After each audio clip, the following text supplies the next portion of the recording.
Ma'am ఇందాకల నుంచి మామూలుగా ఎక్కడ చూసినా కూడా మీరు మాట్లాడుతున్నప్పుడు ఫస్ట్ మీ మౌత్ ఓపెన్ కంటే ముందు మీ కళ్ళు ఇలా మాట్లాడేస్తాయి అన్నమాట.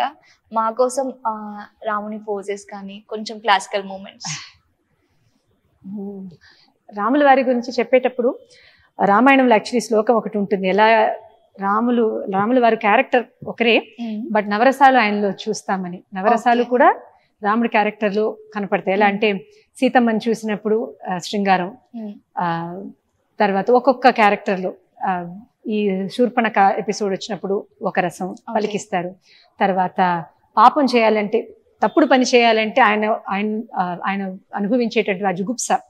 సో అంటే ఇలా ఇది చెప్పుకుంటూ వెళ్ళాలంటే నిజానికి నేను చేసే అభినయం కన్నా మన సాహిత్యంలో ఉన్నటువంటి గొప్పతనం రాముల వారి గురించి చెప్తారు. అలాగే అమ్మవారి గురించి కూడా చెప్తారు. అలా నవరసాలు పలికించే నాయిక అన్నట్టు. సో ఇప్పుడు మనకి రాముల వారి గురించి మాట్లాడుతున్నాం కాబట్టి ఈ సీతా కళ్యాణమే చెప్పొచ్చు కూడా.